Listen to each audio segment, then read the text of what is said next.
una de ellas expulsada por Chávez de Venezuela en el año 2006. ¿Y cómo es que vas a hacer eso? ¿Qué crees tú que ellos ahora te van a poner la manito y te van a ayudar con inversiones? Cuando la cosa caiga, van a hacer lo que hicieron acá, lo que hicieron en todos los países donde estaban como aliados. Se despachan y te comen vivo si pueden. Muchas gracias.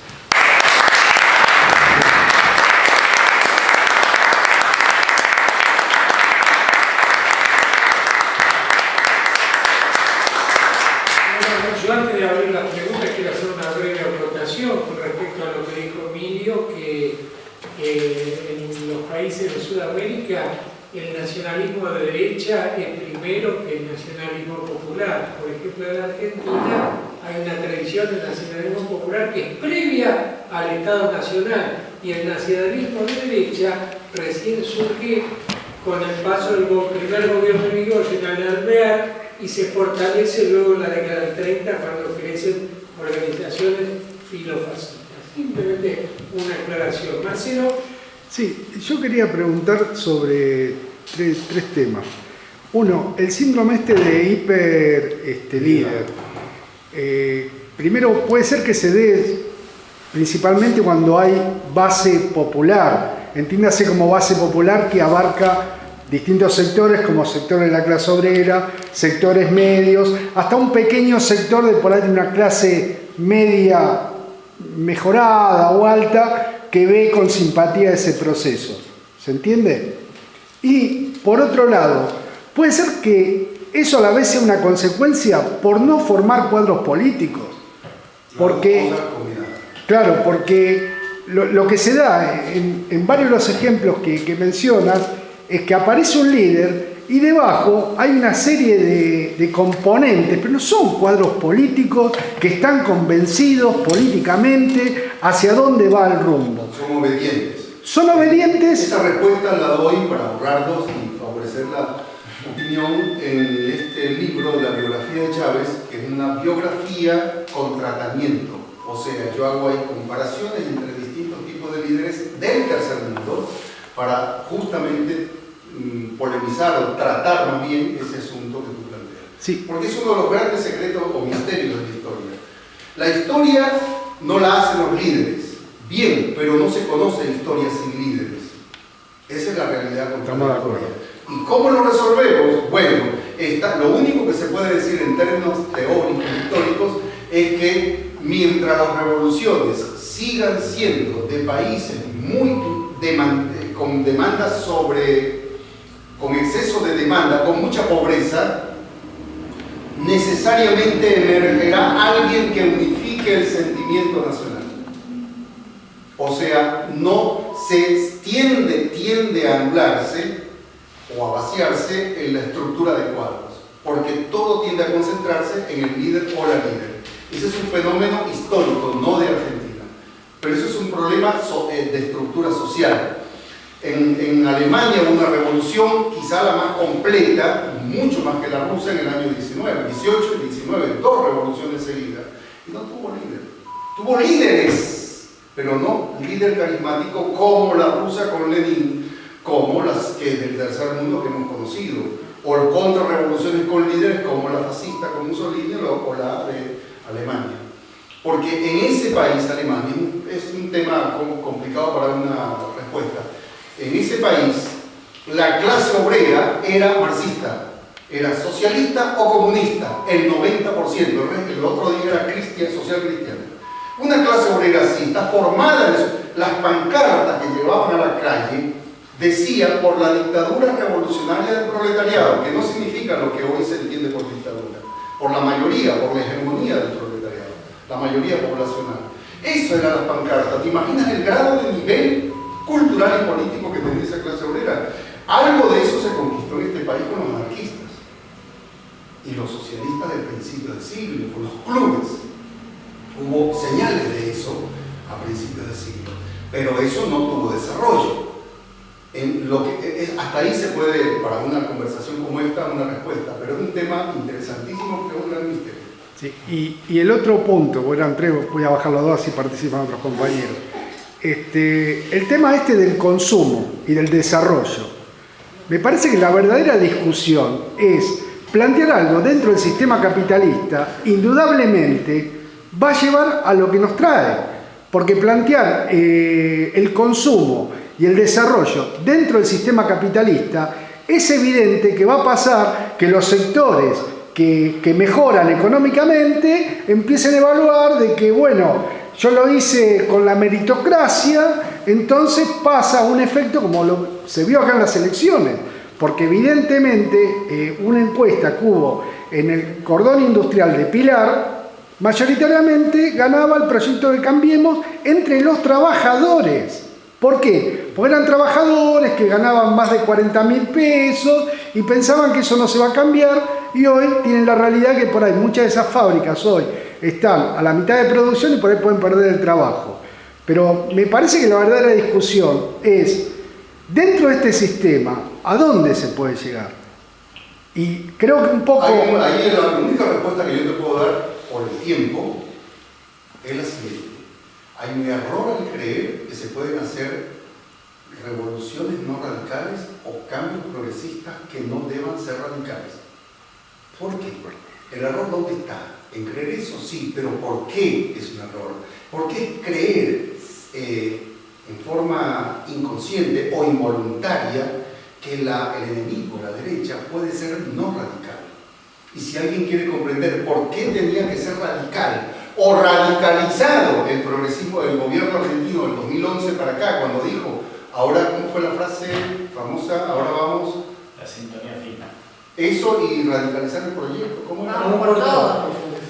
Profundizar el proyecto. Hay una frase que quedó ya institucionalizada, que no me acuerdo quién la dijo en el 2011, que era eso. Bueno, o se hacía eso o el resultado era este. No hay forma de evitar eso. Bien, porque el enemigo no se queda quieto, que es lo que creen los gobiernos, que hacen cosas buenas y suponen que eso va a ser perdonado y le van a dar tiempo, 10 años para que lo consolide. No, exactamente, es al revés.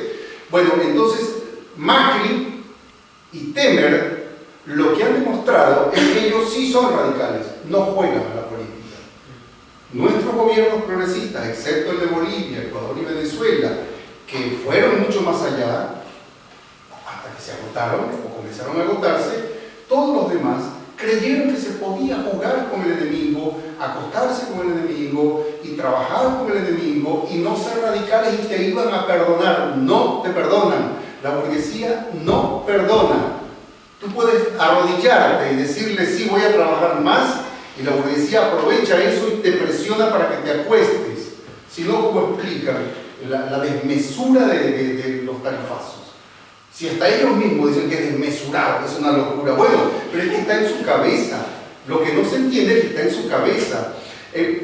A mí me llamó la atención, ¿saben qué? Que el único movimiento que no tiene balance es el kirchnerismo. Y aquí he dado 9 charlas para grupos kirchneristas, típicamente kirchneristas, solamente. Me ha sorprendido el grado de disociación psicótica. Porque no suena feo, sí, pero porque el objeto no tiene relación con el objeto es la derrota. No reconocen como derrota eso que ocurre en términos sociales. Hasta que lo reconocen, pero no comienzan por ahí. ¿Saben lo que me ha costado convencerlos? En Adrogué, en San Vicente, en Rosario, en Mar del Plata, en el sindicato de Atilra, en General Rodríguez, de que estamos viviendo una derrota. No, no es una derrota, ¿saben por qué? Porque funcionan por un mecanismo sentimental o emotivo, volveremos. Lo cual está bien, sin esa emotividad no vas a ganar nunca nada, nadie se sube a un ring si cree que va a perder. Bien, pero ese es un tercio del problema. Lo otro es el balance. Si no hay un diagnóstico, ¿cómo un médico puede recomendar una medicina correcta si tiene un diagnóstico equivocado? Es empíricamente inexacto. Bueno, no hay, el único que conozco es el que le dio Cristina a Abel Medina, ¿sí? Sí. Es el senador de jefe de gabinete, sí. Claro. Abel Medina, el hijo del jefe de Montonero. No, el sobrino. El jefe de Montonero se llamaba Fernando Luis, y Juan Manuel, el padre de este Juan Manuel Abel Medina, era delegado, era hermano del fundador de Montonero y era delegado personal de Perón cuando le cortaron la cabeza a un montonero que luego terminó con Susana Jiménez por hablar de formaciones especiales. Siempre fue un chisme. Siempre. No, bueno, en parte no es un chisme de la historia. Ese montonero se llamaba Galimberti y terminó con Susana Jiménez. No, que estaba equivocado, pero que Abel Medina había sido el Voy a hacer una anotación. No, pero solo sabes 30 segundos. Después te anotas. Que Abel Medina, cuando se fundó el Instituto Patria, el 14 o 15 de abril de este año, la Cristina, dos o tres jefes al lado, y entonces iban a comenzar la reunión con los parlamentarios. Y Abel Medina se atrevió a preguntar, esto es una cosa sorprendente, ¿verdad? Eso no le quita a uno el cariño por Cristina, pero es sorprendente el concepto, la estructura mental y política. Abel Medina se atrevió, no sé cómo ni por qué, ni me interesa, a preguntarle a la presidenta si no era necesario primero, antes de comenzar la reunión, hacer un balance de por qué no pasaron. No digamos así, pero por qué no ganaron. Y la presidenta le dijo, échame toda la culpa a mí. No te preocupes, o sea, cállate la boca, échame la culpa a mí, sigamos la reunión, y siguió la reunión. Es el único balance que conozco del kirchnerismo, échame la culpa a mí. Es la negación de un balance. No crean que es un problema de Cristina, es un problema de la estructura política, de la cultura política del kirchnerismo. Tengo amigos kirchneristas, algunos cuadros, he hablado con varios de ellos y no hacen balance. Me dicen, no hace falta. Estoy hablando de cuadros nacionales. Bueno, eso es peligrosísimo porque no hay diagnóstico, no hay ciencia, no hay conocimiento. Y luego volveremos sin saber con qué programa para hacer lo mismo, etcétera, etcétera. Ya, antes de ti estaba por acá. Estaba el más No creo que había levantado primero Lucas. De los veteranos presentes. Te toca. Muchas gracias, profesor. No, quería hacer una observación complementaria y aparte porque quiero salir con un poco de esperanza de esta charla. El peronismo, esa autocrítica, con esperanza el peronismo perdió la elección. Es hecho irrefutable y está. Y además a propósito. Y es evidente. Las perdió. No las ganó, las perdió el peronismo. Y el peronismo lo sabe. Y tiene bronca. Y me parece, profesor, que el peronismo va a reelaborar, acá una parte del corazón, va a reelaborar esto, como le pasó en el 83, que le ganaron meritoriamente, pero el peronismo sintió que la perdió, porque había hecho cosas que aprovechó muy bien a Alfonsín y le ganó bien a Alfonsín las elecciones del peronismo, y el peronismo la absorbió. Pero volvió, presionó, ganó elecciones y volvió a gobiernar y después el propio peronismo generó su propio enemigo y ya vemos la historia de Menem. Ahora, como está la situación, en el Congreso especialmente, es el ámbito que más contiene al debate sordo que transcurre entre los peronistas, que manifiesta la división de los bloques.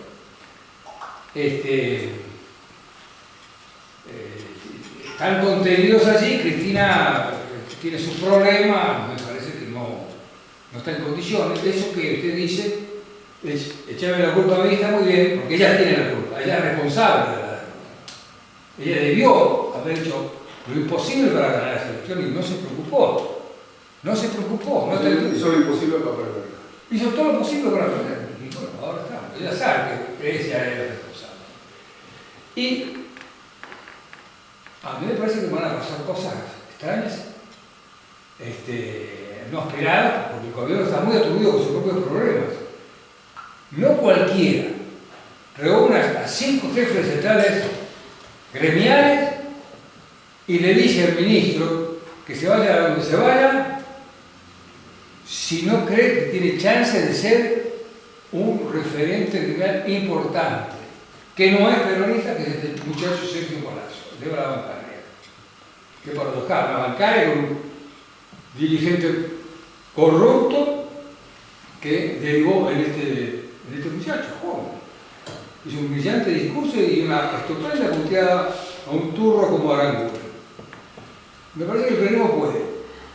puede pegar un batacazo si es... El problema del peronismo no es si puede pegar un batacazo, todos los partidos pueden pegar un batacazo. El problema es si eso sirve para acabar en este país con la estructura que impide la emancipación.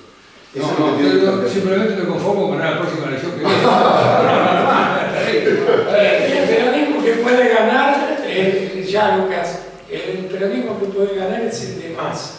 O sea, es lo mismo que gana Macri. ¿De qué nos sirve que derrotar a Macri con Massa o con Urtubey? Estamos en lo mismo, Lucas. Lucas, A mí me llama la atención cómo cambian estos ámbitos, ¿no? Y terminamos todos hablando de peronismo.